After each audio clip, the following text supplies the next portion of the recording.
मेरे प्यारे बच्चों नमस्कार। आज हम मैथ में संख्या पद्धति चैप्टर स्टार्ट कर रहे हैं, जो कि यूपी टेट और सुपर टेट परीक्षा के लिए बहुत ही महत्वपूर्ण है।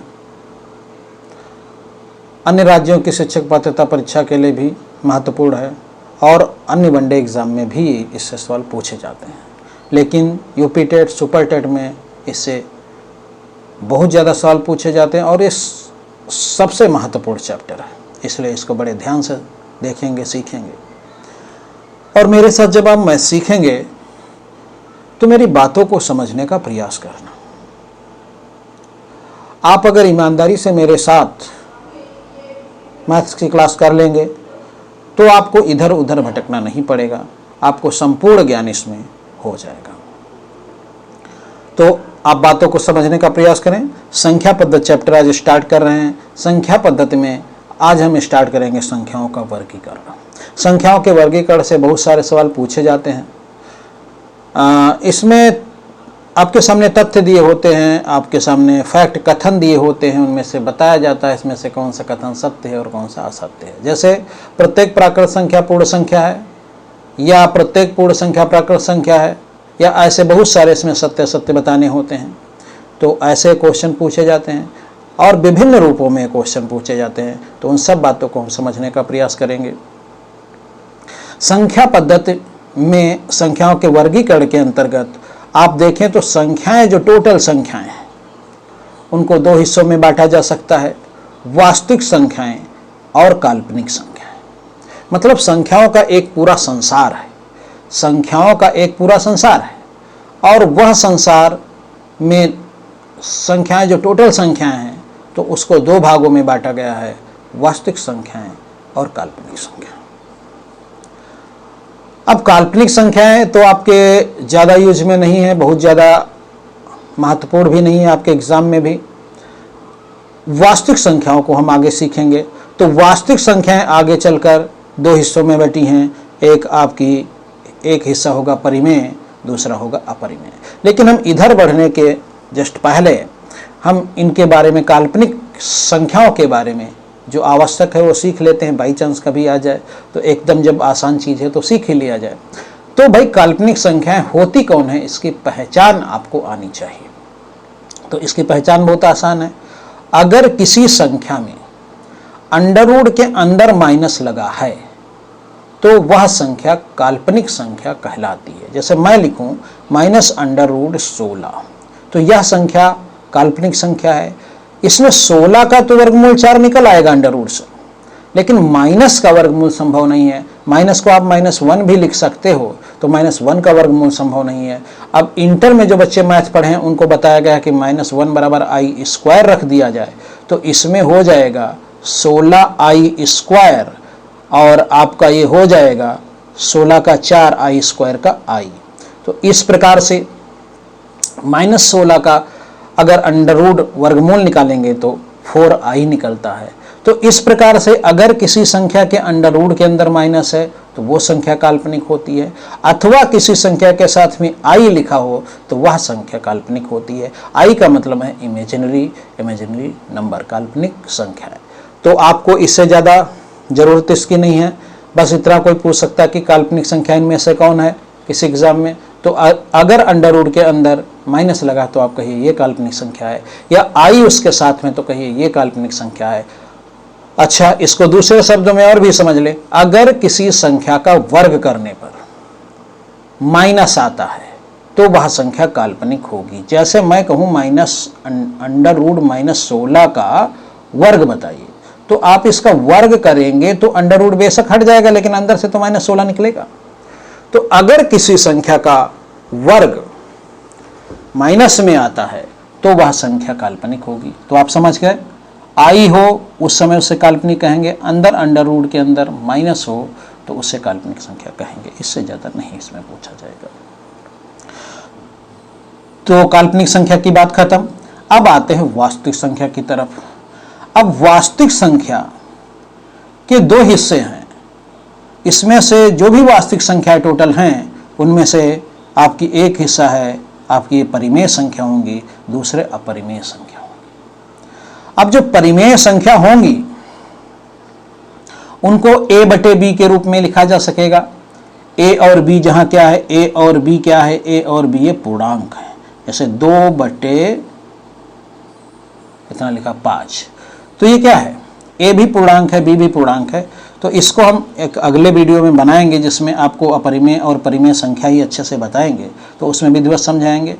तो a बटे b के रूप में लिख सकते हैं, उन्हें परिमेय कहते हैं। और अपरिमेय वे होती हैं जिन्हें a बटे b के रूप में नहीं लिख सकते। अब यहाँ जैसे आपका काल्पनिक और वास्तविक में था कि काल्पनिक सीमित था, वैसे ही यहाँ वास्तविक के 2 हिस्से हैं, परिमेय और अपरिमेय।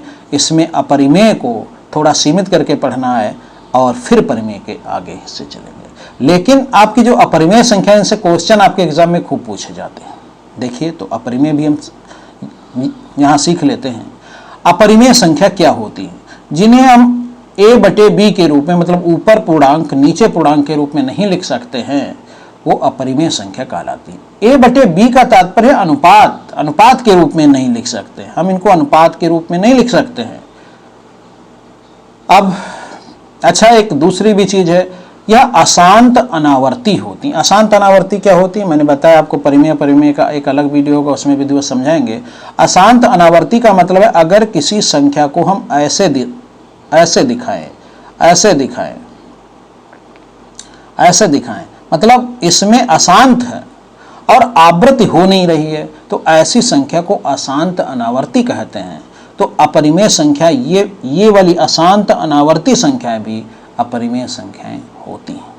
बात समझ गए, मतलब इसमें ये शांत नहीं हो रहा, ये ऐसे चला जाएगा भाग, लेकिन इसमें क्या हो रहा है, ये रिपीट भी नहीं हो रहा है, तो इस पर आप बार नहीं लगा सकते।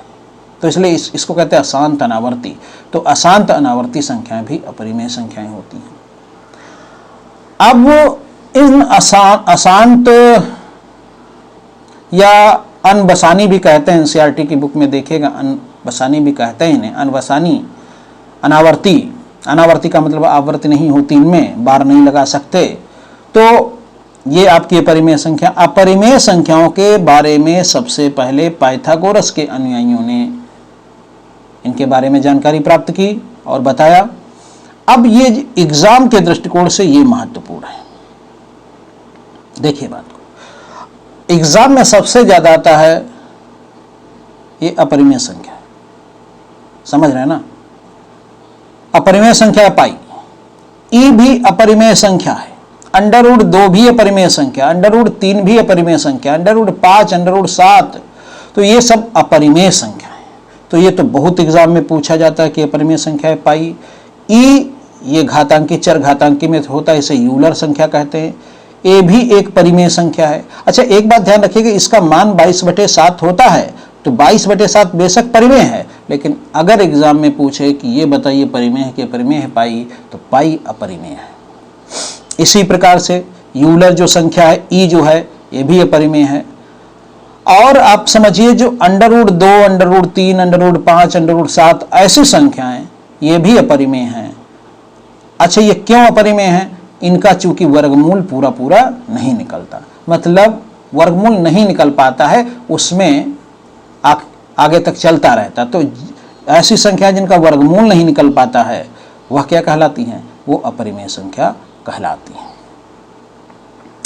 अपरिमेय संख्या कहलाती है। मैंने अशांत अनावर्ती की बात की है, देखो ये उदाहरण वैसा ही है।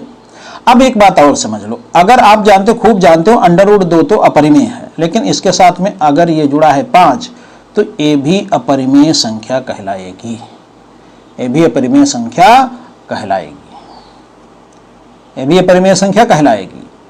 अगर हम कहें √2, अब इसके नीचे लिख दें 5, तो ये भी अपरिमेय संख्या कहलाएगी। अगर हम कहें 5√2, ये भी अपरिमेय संख्या कहलाएगी। मतलब अपरिमेय संख्या अंश में होगी, हर में होगी, जोड़ में होगी, घटाने में होगी, तो वह क्या कहलाएगी? अपरिमेय संख्या ही पूरा ये कहलाएगा। तो अपरिमेय संख्या आप समझ गए। तो अपरिमेय संख्या के बारे में अभी तक इससे ज़्यादा नहीं पूछा गया है। और बाकी अशांत अनावर्ती और शांत आवर्ती वगैरह, हम अशांत आवर्ती, ये सब आपको अगली वीडियो में विधिवत बताएंगे। आज इसको इतना ही रखते हैं। तो अपरिमेय संख्या में क्या आता है? एक तो आपका पाई आता है, ई आता है, √2 आता है, √3, √5, √7। अंडर रूट के अंदर मतलब ऐसी संख्या जिनका वर्गमूल नहीं निकल पाता है, पूरा पूरा वो आगे बढ़ता ही रहता है, तो ये आपकी अपरिमेय संख्या कहलाती है। अब बात करते हैं, तो ये अपरिमेय हो गया। अब इधर चलते हैं परिमेय तरफ। अब इसमें क्या, परिमेय में क्या है, इसके फिर दो हिस्से हैं परिमेय के। बड़ा अच्छा है, आप देख रहे हैं पहले आपकी संख्याओं के दो हिस्से, वास्तविक और काल्पनिक, मतलब सभी संख्याओं को दो ही हिस्सों में बांटा गया और कुछ नहीं है, वास्तविक है काल्पनिक है। अब वास्तविक को दो हिस्सों में बांटा गया, परिमेय और अपरिमेय।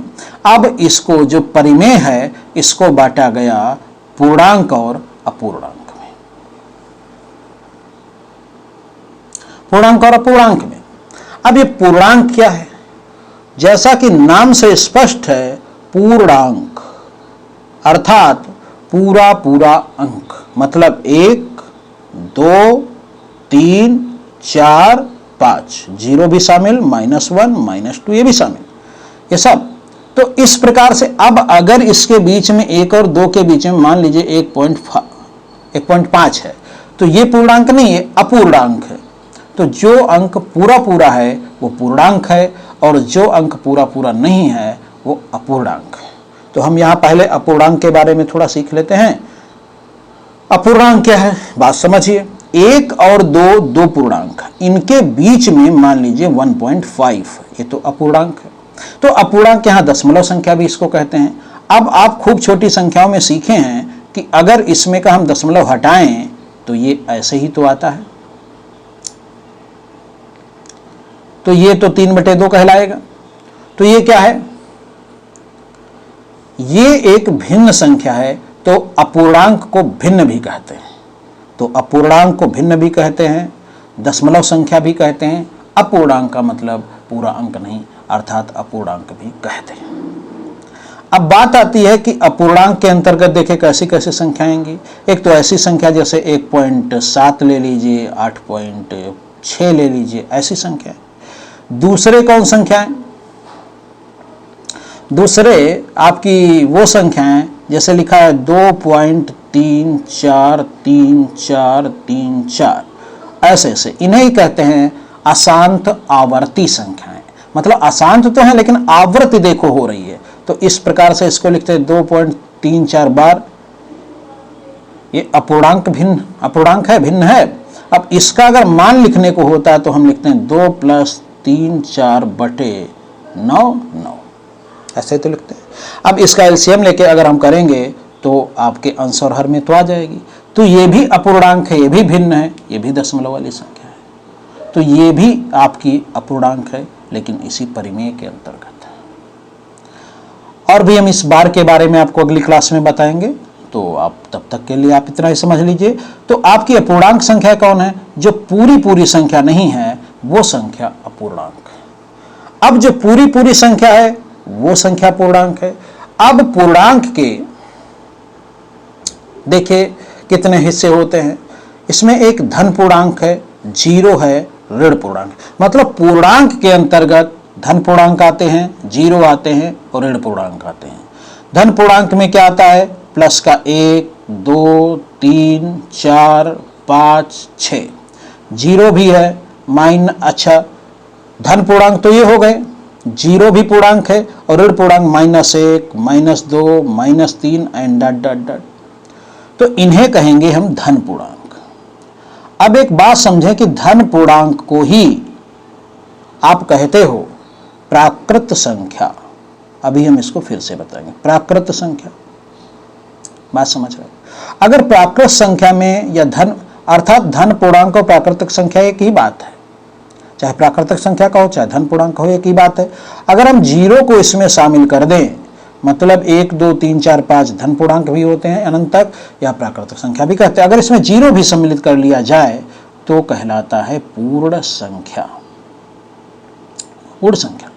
अब अगर माइनस वाले अंक भी शामिल कर लिए जाए तो ये ऋण पूर्णांक है। तो ये सब पूर्णांक कहलाते हैं। तो इस प्रकार से आप पूर्णांक को समझ गए।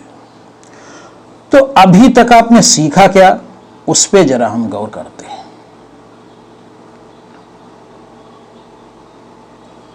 सबसे पहले तो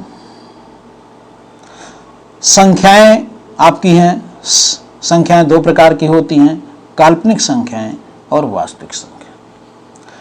अब काल्पनिक संख्याओं के बारे में मैंने बताया, अंदर अंडर रूट के अंदर अगर माइनस हो तो वह संख्या काल्पनिक संख्या कहलाएगी। अगर आई लगा हो तो वो संख्या काल्पनिक संख्या कहलाएगी। अगर किसी संख्या का वर्ग करने पर माइनस आ रहा हो तो वह संख्या काल्पनिक कहलाएगी। अब काल्पनिक है और वास्तविक है। अब वास्तविक संख्या के अब देखिए दो भाग हैं, आपकी परिमेय संख्या और अपरिमेय संख्या। वास्तविक संख्या के दो भाग हैं, एक आपके क्या परिमेय संख्या, दूसरे अपरिमेय संख्या। अब अपरिमेय संख्या के बारे में मैंने बताया, इन्हें ए बटे बी के रूप में नहीं लिख सकते, अर्थात इन्हें रेशियो के रूप में नहीं लिखा जा सकता। ये भी आपके हिंदी में कथन हो सकता है, इनको अनुपात के रूप में नहीं लिखा जा सकता। या अशांत अनावर्ती, मैंने बताया अशांत अनावर्ती क्या होता है। अशांत अनावर्ती होता है कि अशांत भी और कोई आवृत्ति ना हो तो उसे अशांत अनावर्ती कहेंगे। जैसे ऐसे, इसमें कोई क्रम नहीं है तो अशांत अनावर्ती होती है। और इसको पाइथागोरस के अन्वयियों ने पता लगा, ये सब आपने सीखा। अब ये जो परिमेय संख्या होती है, इनके दो हिस्से होते हैं, पूर्णांक और अपूर्णांक। तो पूर्णांक और अपूर्णांक, अपूर्णांक के बारे में आप जाना, आपने देखा कि भिन्न संख्याएं भी कहलाती हैं, दशमलव संख्याएं भी कहलाती हैं। तो ये आपके अपूर्णांक हैं। अपूर्णांक में आपके शांत वाली होती हैं और अशांत आवर्ती होती हैं, इस पे बार लग जाता है। अब उसके बाद आपकी ये आपका पूर्णांक आता है, इसके तीन हिस्से होते हैं। तो ये आपने सीखा।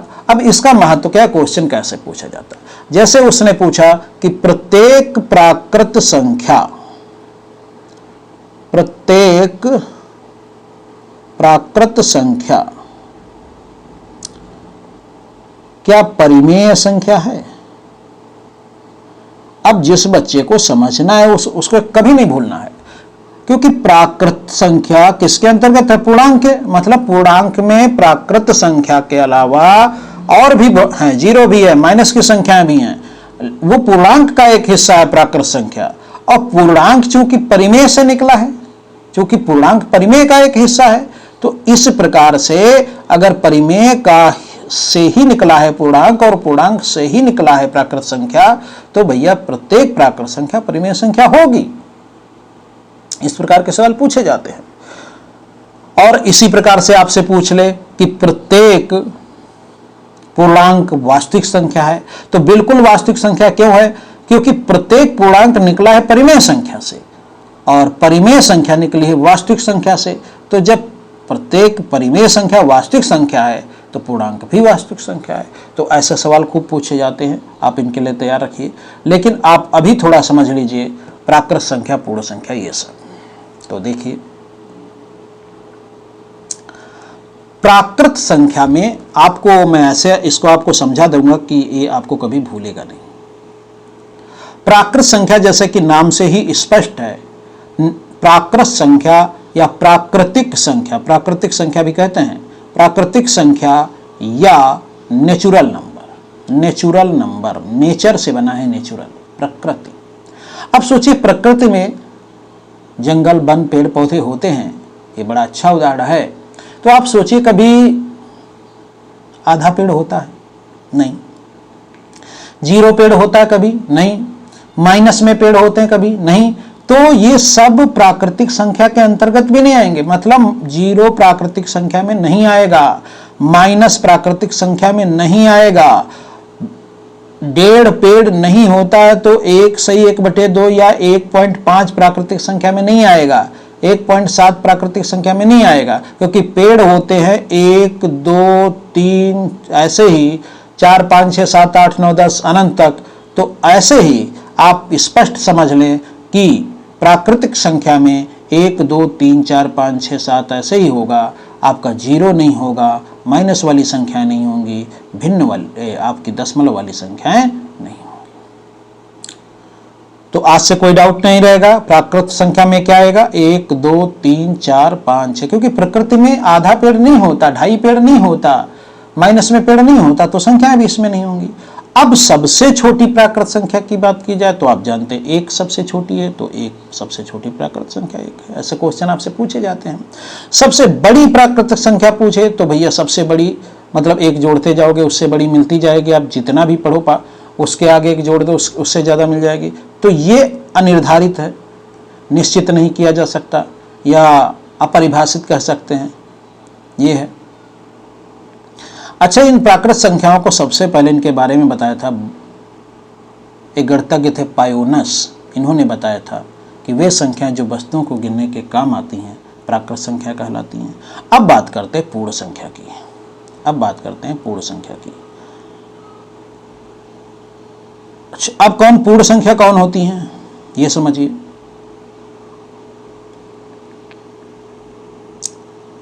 वे संख्याएं, अब पूर्ण संख्या कौन होती है ये समझिए।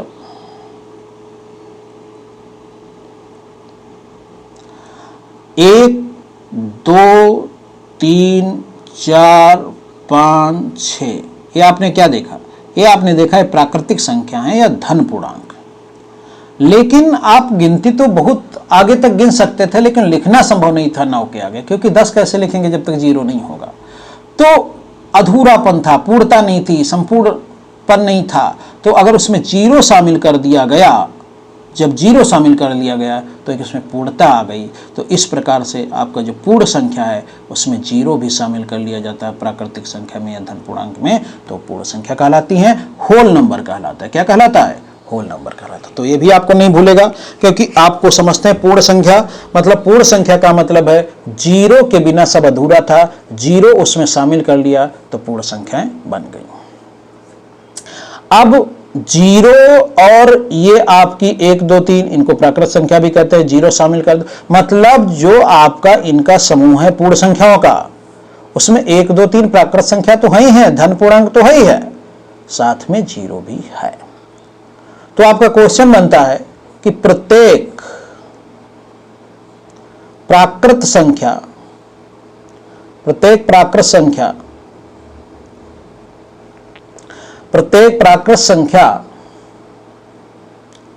क्या पूर्ण संख्या है? तो प्रत्येक प्राकृत संख्या बिल्कुल पूर्ण संख्या है। भाई है क्यों, ये समझ लो।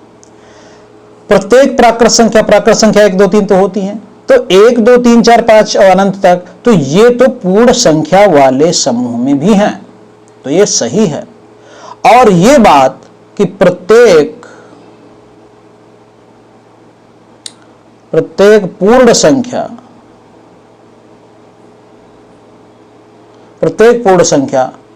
प्राकृत संख्या होती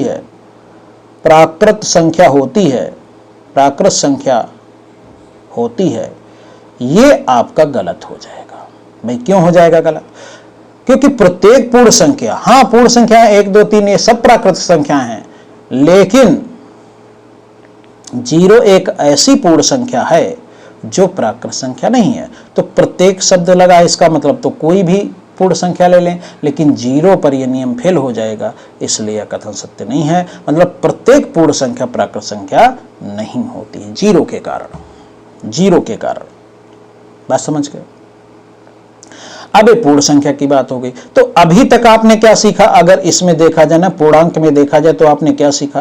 पूर्णांक में देखा जाए तो आपने सीखा कि 0 पूर्णांक में होता है, और कितने प्लस वाले जो भी हैं, +1, +2, जिन्हें आप क्या कहते हैं, धन पूर्णांक कहते हैं, या 1, 2 भी 3 ऐसे इनको बोला जा सकता है, -1, -2, -3, और ये अनंत तक जाते हैं, ये भी अनंत तक जाते हैं,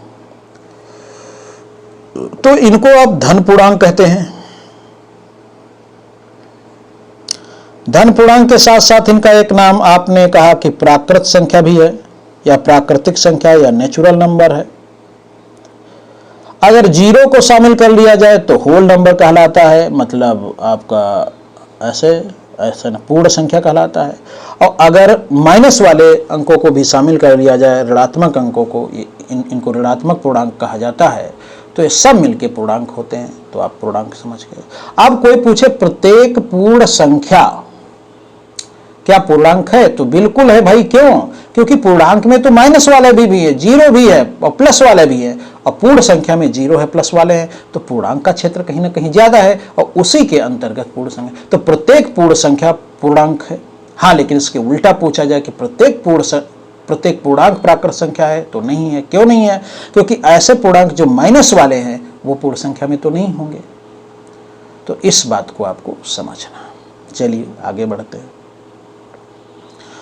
तो यही क्वेश्चन है, देखिए छोटे छोटे, ये आप कर सकते हैं। सबसे छोटी प्राकृत संख्या, आपने अभी देखा कि प्राकृत संख्या, देखिए प्राकृत संख्या कौन है, प्राकृत संख्या यही तो है। सबसे छोटी प्राकृत संख्या 1 होगी, 1 है।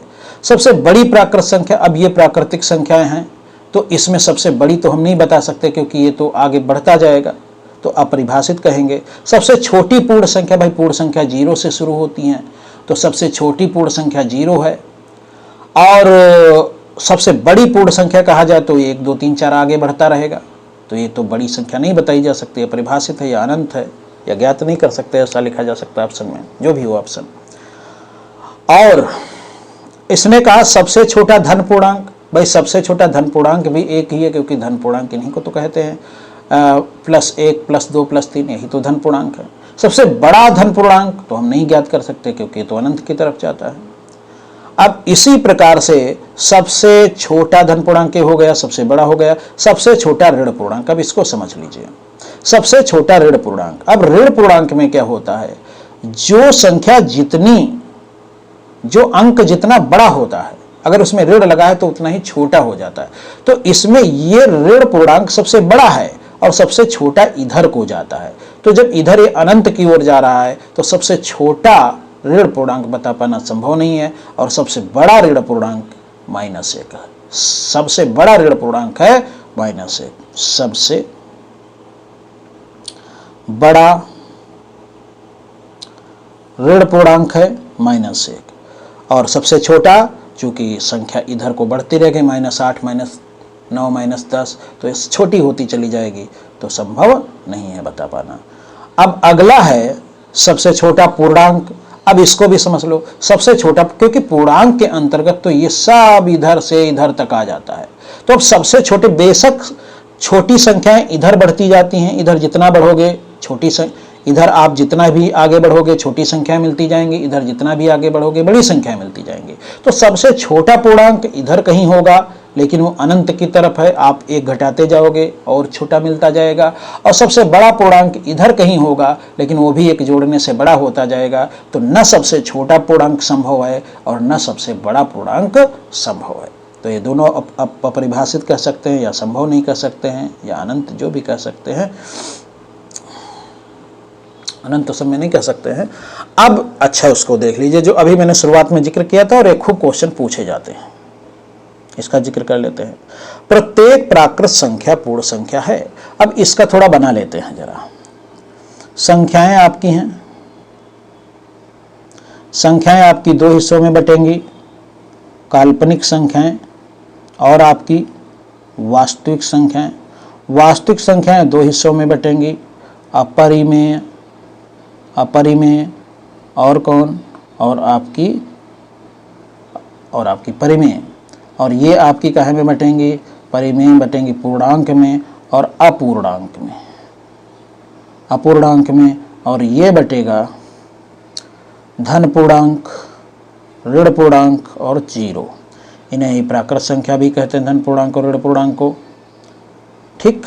और 0 अगर शामिल कर लिया जाए तो इन्हें कहते हैं पूर्ण संख्या। तो यही तो है।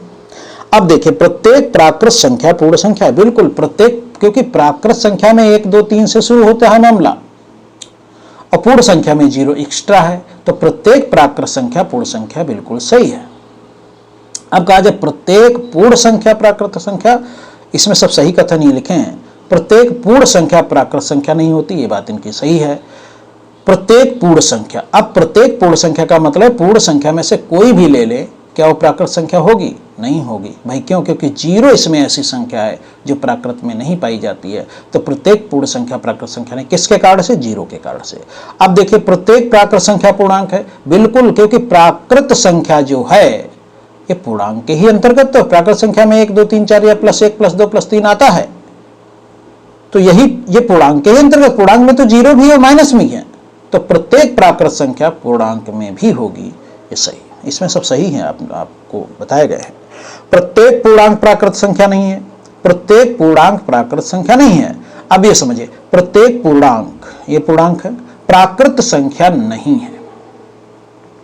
प्राकृत संख्या इसलिए नहीं है क्योंकि पूर्णांक में तो माइनस वाली भी संख्याएं हैं, ये प्राकृत में तो नहीं है, जीरो भी है, ये प्राकृत में तो नहीं, तो प्रत्येक पूर्णांक भाई प्राकृत नहीं हो सकता है। वो कहेगा माइनस वाला कहां हो पाएगा, जीरो कहेगा कहां हो पाएगा, तो प्रत्येक पूर्णांक प्राकृत संख्या नहीं है। इसी प्रकार से प्रत्येक पूर्ण संख्या पूर्णांक है, बिल्कुल प्रत्येक पूर्ण संख्या, क्योंकि पूर्णांक में जीरो भी है, प्लस 1 2 3 4 5 है, माइनस वाला भी है, और पूर्ण संख्या में जीरो और 1 2 3 4 5 है। तो भैया जितना पूर्ण संख्या में है उतना तो पूर्णांक में भी है, लेकिन जो पूर्णांक में इधर वाला माइनस वाला ये तो एक्स्ट्रा है। तो प्रत्येक पूर्ण संख्या पूर्णांक है क्योंकि पूर्णांक में उतना तो है। हाँ, इसके उल्टा कहा जाए कि प्रत्येक पूर्णांक प्राकृत आपकी पूर्ण संख्या है कि नहीं, तो नहीं, क्योंकि माइनस वाले तो नहीं पूर्ण संख्या। तो इस प्रकार से आपका बन जाएगा। आप कहते हैं प्रत्येक पूर्णांक परिमेय संख्या है। बेशक प्रत्येक पूर्णांक परिमेय संख्या भाई कैसे है, क्योंकि पूर्णांक जो है परिमेय संख्या से ही निकला है, परिमेय संख्या से ही निकला है। अब ये जब परिमेय संख्या से ही निकला है तो प्रत्येक पूर्णांक परिमेय संख्या है। हाँ, अगर इसका उल्टा पूछा जाए प्रत्येक परिमेय संख्या पूर्णांक है कि नहीं, तो नहीं है, क्योंकि ऐसी परिमेय संख्या है कुछ जो अपूर्णांक है। आप समझ पाए? तो ये सब आप ध्यान देंगे, बहुत आसान है, ये आपका बहुत महत्वपूर्ण नोट्स है, आप इसको अच्छे से देख लीजिएगा। अब एक और चीज समझते हैं, ये क्वेश्चन मैं करूंगा, इससे आप अगर गंभीरता पूर्वक समझने का प्रयास करेंगे तो इससे आप अच्छे से बातों को सीखेंगे।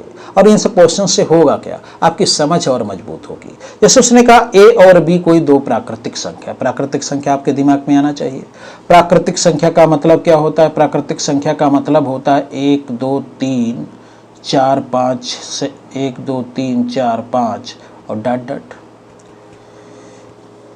ए और बी दो प्राकृतिक संख्या है, तो ए प्लस बी क्या होगा? आप सोचिए भाई, धनात्मक संख्या है, अब कोई भी दो धनात्मक संख्याएं लिखोगे तो धनात्मक संख्या ही तो आएगी, या कोई दो प्राकृतिक संख्या लिखोगे तो प्राकृतिक संख्या ही तो आएगी। तो इस प्रकार से 5 भी पूर्णांक होगा। तो a प्लस बी, यदि a और b कोई दो प्राकृत संख्याएं हों तो क्या a प्लस बी प्राकृत संख्या होगी? बिल्कुल होगी, आप देख सकते हैं। a माइनस बी प्राकृत संख्या होगी। अब इसको समझना है। यहां लिखा है 2, यहां लिखा है माइनस आपका 4, तो अब इससे इसको घटाओगे -2 बचेगा। तो भाई a आपकी प्राकृत संख्या है, b आपकी प्राकृत संख्या है, लेकिन जो इसका रिजल्ट है वो तो ऋणात्मक संख्या है, तो प्राकृत संख्या नहीं है, तो ये आपकी प्राकृत संख्या नहीं होगी। नो लिख दीजिए। a इंटू बी प्राकृत संख्या होगी। अब एक आप लीजिए कोई प्राकृत संख्या, मतलब कोई धनात्मक संख्या, और b दूसरी ले लीजिए। अब इनका देखिए 21 आया, तो ये भी क्या प्राकृत संख्या है। ऐसे और संभावनाएं आप देख लीजिए, कोई इसका अपवाद तो नहीं है। तो इस प्रकार से ये भी है, यस है। a बटे बी प्राकृत संख्या होगी। अब a बटे बी प्राकृत संख्या होगी, आप ऊपर लिखेंगे 8, नीचे लिखेंगे 2, तो बेशक प्राकृत संख्या है। लेकिन आप ऊपर लिखेंगे 8, नीचे लिखेंगे 11। उसने भाई यही तो कहा a और b प्राकृत संख्या है, तो a भी प्राकृत संख्या है, b भी प्राकृत संख्या है। लेकिन a बटे b कहाँ प्राकृत संख्या रहेगा? ये तो अपूर्णांक है, और प्राकृत संख्या तो पूरी पूर्ण होती है, तो इसलिए ये संभव नहीं। a की घात b प्राकृत संख्या होगी। अगर कोई संख्या है उसकी घात लगा दो तो कितना भी बड़ा मान आए, लेकिन होगी तो पूर्ण संख्या ही। तो 2 दूना 4 दूनी 8 दूनी 16, यहां भले ही छोटा कितनी भी आप लगा दीजिए, जो भी घात बन के आएगा मान तो कुछ आएगा, तो ये सत्य है। तो बात समझ पाए? तो इनसे होगा क्या? ऐसे ही आप क्या कर सकते हैं, ऐसे ही a और b कोई दो ऐसे लिख लीजिए पूर्ण संख्या है, उस पर ही इन कथनों की सत्यता कर लीजिए। a b कोई दो पूर्णांक हैं, फिर इन पर कर लीजिए, हो सकता है। तो विभिन्न स्थितियों में आप चीजों को समझ सकते हैं, उन पे ध्यान दीजिए, आप बेशक समझ जाएंगे। तो मुझे लगता है इस चीज को आप समझ गए होंगे बेहतर तरीके से।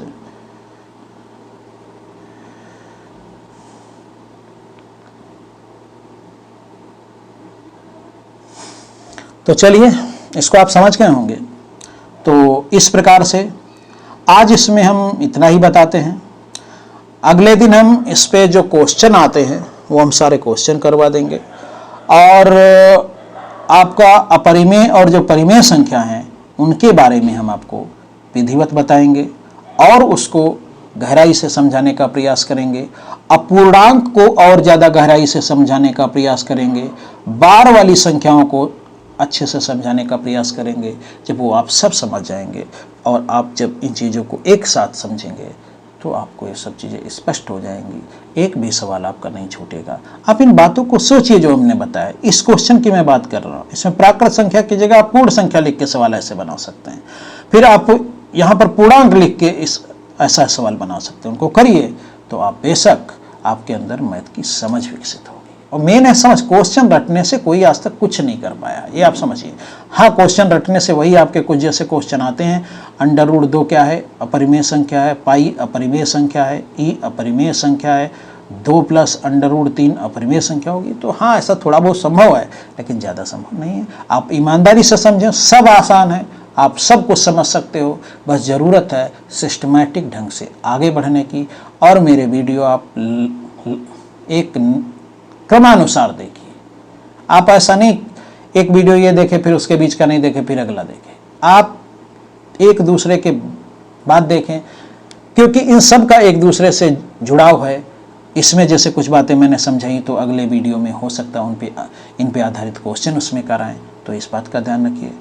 तो आज इतना ही। जय हिंद, जय भारत।